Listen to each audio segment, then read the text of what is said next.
നാരായണം നമസ്കൃത്യ നരം ചൈവ നരോത്തമം ദേവീം സരസ്വതീം വ്യാസം തതോ ജയമുദീരയേ. അർത്ഥശാസ്ത്രമിദം പുണ്യം ധർമ്മശാസ്ത്രമിദം പരം മോക്ഷശാസ്ത്രമിദം പ്രോക്തം വ്യാസേനാമിതബുദ്ധിനാ.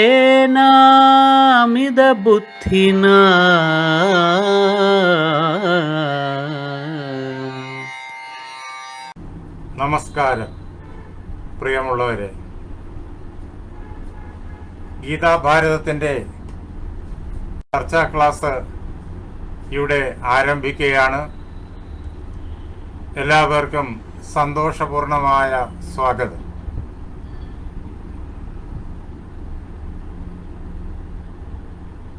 ശ്രീമദ് ഭഗവത്ഗീത നമുക്ക് എല്ലാവർക്കും പരിചയമുള്ള മഹാഗ്രന്ഥമാണ്.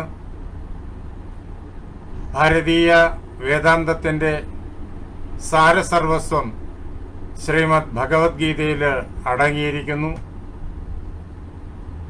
വ്യാസഭഗവാനാണ് ശ്രീമദ് ഭഗവത്ഗീതയുടെ രചയിതാവ് എന്ന് നമുക്ക് എല്ലാവർക്കും നന്നായി അറിയും.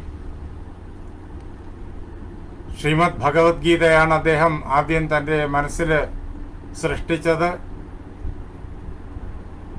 അതിൽ 700 ശ്ലോകങ്ങളുണ്ട്. അതിൽ ഭാരതീയ വേദാന്തം സമ്പൂർണമായി അടങ്ങിയിരിക്കുന്നു. ആ പരമമായിരിക്കുന്ന പവിത്ര തത്വങ്ങൾ നമുക്ക് മനസ്സിലാക്കാൻ പാകത്തിന് അതിനെ കഥാരൂപത്തിൽ കൂടിയാക്കണം എന്ന് ഭഗവാൻ വേദവ്യാസൻ മനസ്സിൽ സങ്കല്പിച്ചു.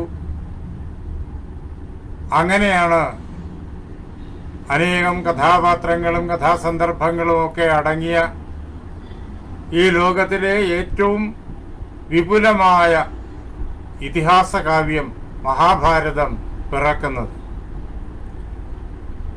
സാഹിത്യരംഗത്തെ ഏറ്റവും വലിയ അത്ഭുതമാണത്. മനുഷ്യ മനസ്സും മനുഷ്യബുദ്ധിയും മനുഷ്യന്റെ കാഴ്ചപ്പാടും പറന്നുയർന്ന അത്യുന്നതങ്ങളാണ് മഹാഭാരതം. മഹാഭാരതം നമുക്ക് വേദങ്ങളുടെ മഹാസന്ദേശത്തെ വളരെ ഭംഗിയായിട്ട് ലളിതമായിട്ട് പകർന്നു തരുന്നു. ആയിരക്കണക്കിന് കഥാപാത്രങ്ങൾ, ആയിരക്കണക്കിന് കഥാസന്ദർഭങ്ങൾ എല്ലാം ഏകാഗ്രമായിട്ട് ഉപനിഷത്ത് എന്നുള്ള ഒരു ബിന്ദുവിൽ ബ്രഹ്മ തത്വ ദർശനത്തിൽ നിൽക്കുന്നു. മഹാഭാരതത്തിലെ ആ കഥകളുടെ എല്ലാം ഹൃദയം അറിയണമെന്നുണ്ടെങ്കിൽ നാം ഭഗവത്ഗീതയിലേക്ക് ചെല്ലണം. ഗീതയെ യഥായോഗ്യം അറിയണമെന്നുണ്ടെങ്കിൽ നാം മഹാഭാരതത്തെയും ഭംഗിയായി ഉൾക്കൊള്ളണം.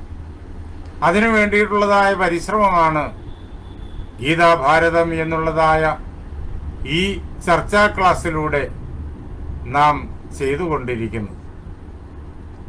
കുറേയേറെ ക്ലാസുകൾ നേരത്തെ കഴിഞ്ഞു. ഭഗവത്ഗീതയിലെ 16-ാം അധ്യായത്തെ ആസ്പദമാക്കിയുള്ള ക്ലാസുകളും കുറേയേറെ കഴിഞ്ഞു. 16-ാം അധ്യായം ദൈവാസുര സമ്പദ് വിഭാഗ യോഗമാണ്. ഈ പ്രപഞ്ചത്തെ അറിയണമെങ്കിൽ ദൈവാസുര സമ്പദ് വിഭാഗ യോഗം പഠിക്കണം. ജീവരാശിയെ അറിയണമെങ്കിൽ ദൈവാസുര സമ്പദ് വിഭാഗ യോഗം പഠിക്കണം.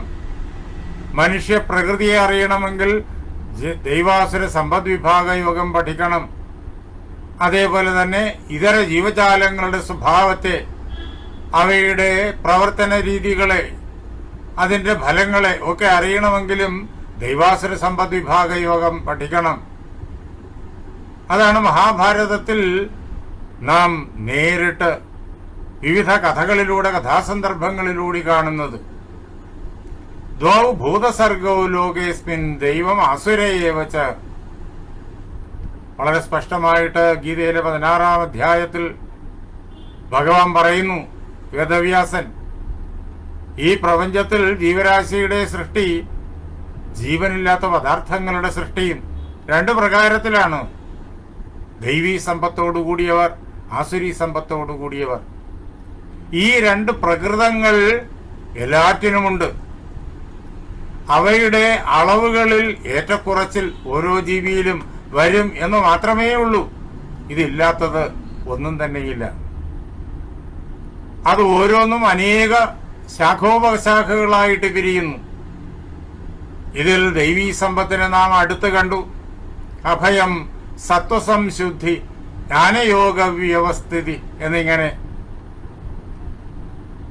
ദൈവീ സമ്പത്തിന്റെ സവിശേഷതകളെല്ലാം നാം കണ്ടു. അതിനെ കഥാരൂപത്തിലെ വ്യാസഭഗവാൻ മഹാഭാരതത്തിൽ ആവിഷ്കരിച്ചിരിക്കുന്നത് നാം കണ്ടു. ഇനി നാം കാണേണ്ടത് ആസുരീ സമ്പത്തിന്റെ സ്വഭാവവിശേഷങ്ങളും അതിനെ നമുക്ക് പരിചയപ്പെടുത്താൻ വേണ്ടിയിട്ട് വ്യാസഭഗവാൻ നിർമ്മിച്ചു വച്ചിരിക്കുന്ന കഥകളും അതേപോലെ കഥാപാത്രങ്ങളുമാണ്. ഇത് രണ്ടും അറിഞ്ഞു കഴിയുമ്പോഴാണ് നമുക്ക് ലോകത്തെ മനസ്സിലാവുക, നമ്മെ തന്നെ മനസ്സിലാവുക, നാം എവിടെ നിൽക്കുന്നു. ജീവിതത്തിലെ വിവിധങ്ങളായ ഘട്ടങ്ങളിൽ നമ്മുടെ ഉള്ളിൽ സ്പന്ദിച്ചുയരുന്നത് ദൈവീ സമ്പത്താണോ ആസുരി സമ്പത്താണോ, ഇതെല്ലാം സ്വയം വിശകലനം ചെയ്ത് വിലയിരുത്താനും ആസുരീ സമ്പത്തിനെ ഹൃദയത്തിൽ നിന്നിട്ട് നിഷ്കാസനം ചെയ്ത് ദൈവീ സമ്പത്തിനെ വളർത്തിയെടുക്കാനും ഇതിന്റെ പരിജ്ഞാനം നമുക്ക് ഏറെ പ്രയോജനപ്പെടുന്നു. മഹാഭാരതത്തിന്റെ തുടക്കം തൊട്ട് ഒടുക്കം വരെ ഈ രണ്ട് സമ്പത്തുകളും വിവിധ അളവുകളിൽ ഉള്ളവരായിട്ടുള്ള കഥാപാത്രങ്ങളെ വ്യാസഭഗവാൻ നമ്മുടെ കൺമുന്നില് സൃഷ്ടിച്ച് വിവിധങ്ങളായ ജീവിത സന്ദർഭങ്ങളിലൂടെ വരച്ചു കാട്ടി നമ്മുടെ ഹൃദയത്തെ തന്നെ പഠിക്കുവാനുള്ള അവസരത്തെ ഉളവാക്കി തന്നിരിക്കുന്നു. അങ്ങനെ ആസുരീ സമ്പത്തിന്റെ ഒരു പക്ഷവും ദൈവീ സമ്പത്തിന്റെ ഒരു പക്ഷവും നമുക്ക് കാണാം. 100% ആസുരീ സമ്പത്ത് അതടങ്ങിയൊരു മനുഷ്യൻ അങ്ങനെയില്ല. 100% ദൈവീ സമ്പത്തുള്ളയാളും അങ്ങനെയില്ല. പല അളവുകളിൽ അവ കൂടിക്കലർന്നിരിക്കുന്നു. ചിലരിൽ ആസുരീ സമ്പത്ത് ഏറും, ചിലരിൽ ദൈവീ സമ്പത്ത് ഏറും. ആസുരീ സമ്പത്ത് തന്നെ ബഹുമുഖമാണ്. ഓരോരുത്തരിലും ഓരോരോ പ്രകാരത്തിലുള്ള ആസുരീ സമ്പത്താണ് ഏറി നിൽക്കുക.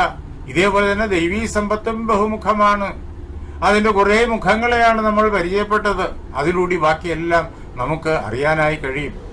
ബാക്കി എല്ലാ സവിശേഷതകളും നാം പഠിച്ച ആ ദൈവീ സമ്പത്തിന്റെ ധർമ്മങ്ങളിൽ ഉൾക്കൊണ്ടിരിക്കുന്നു. അതേ പ്രകാരത്തിൽ ആസുരീ സമ്പത്തിനെ അറിയാൻ വേണ്ടിയിട്ട് നാം തുടങ്ങുകയാണ്. ദൈവീ സമ്പത്തിന്റെയും ആസുരീ സമ്പത്തിന്റെയും രണ്ട് വശങ്ങളെ കൗരവപക്ഷമായും പാണ്ഡവപക്ഷമായും നമ്മുടെ മുന്നിൽ ഭഗവാൻ വേദവ്യാസൻ കൊണ്ടുവരുന്നു.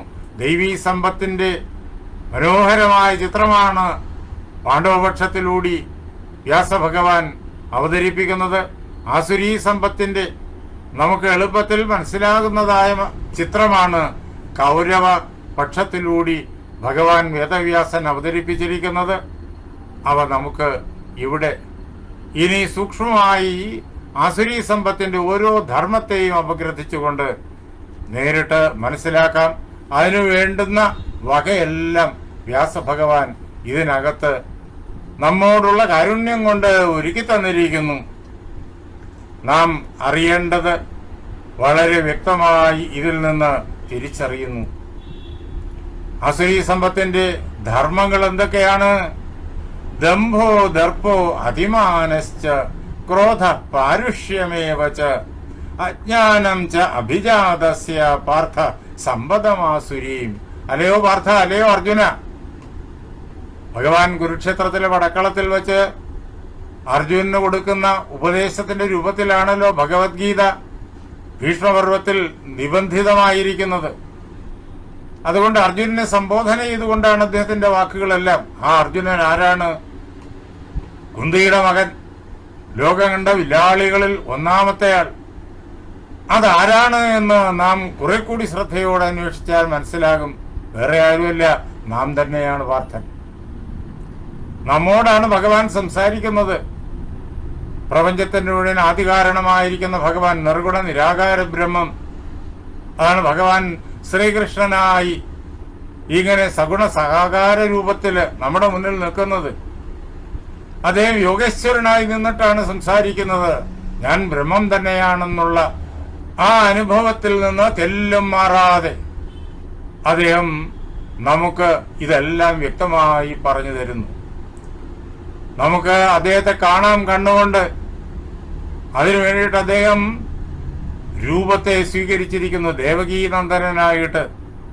ആ രൂപത്തിലൂടെ നാം അദ്ദേഹത്തെ അറിയുന്നു. കുറെ കൂടി അദ്ദേഹത്തിന്റെ വാക്കുകൾ മനസ്സിലാക്കി കഴിയുമ്പോഴേക്കും നമുക്ക് വ്യക്തമാകും ഈ പ്രപഞ്ചത്തിലുള്ള സർവ്വരൂപങ്ങളും അദ്ദേഹത്തിൻ്റെത് തന്നെയാണ് എന്ന്, സർവനാമങ്ങളും അദ്ദേഹത്തിൻ്റെത് തന്നെയാണ് എന്ന്, സർവശബ്ദങ്ങളും സർവസ്പർശങ്ങളും സർവരൂപങ്ങളും സർവരസങ്ങളും സർവഗന്ധങ്ങളും അദ്ദേഹം തന്നെയാണ് എന്ന് നമുക്ക് മനസ്സിലാകും. അതോടൊപ്പം വ്യക്തമായി തീരും അദ്ദേഹം ഇതിനെല്ലാം അതീതനാണ്. അദ്ദേഹത്തിന് പ്രത്യേകിച്ചൊരു ഗുണവുമില്ല. സത്വം രജസ് തമസ് എന്നുള്ള ഗുണങ്ങളൊന്നും തന്നെയില്ല. ഗുണാതീതനാണ് അദ്ദേഹം, നിർഗുണനാണ് അദ്ദേഹം. അതേപോലെ തന്നെ അദ്ദേഹം നിരാകാരനുമാണ്. ശബ്ദസ്പർശ രൂപരസ ഗന്ധാദികളായ ആകൃതികൾ ഒന്നും തന്നെ അദ്ദേഹത്തിനില്ല. അങ്ങനെയുള്ള അദ്ദേഹം തന്റെ തന്നെ മായയെ അവലംബിച്ചിട്ട് നമുക്ക് കാണാൻ പാകത്തിനൊരു രൂപം ധരിച്ച് നമ്മോട് നമുക്ക് മനസ്സിലാകുന്ന ഭാഷയിൽ സംസാരിക്കുന്നതാണ് ഗീത. ഇത് 5000 വർഷം മുമ്പ് നൽകപ്പെട്ടത്.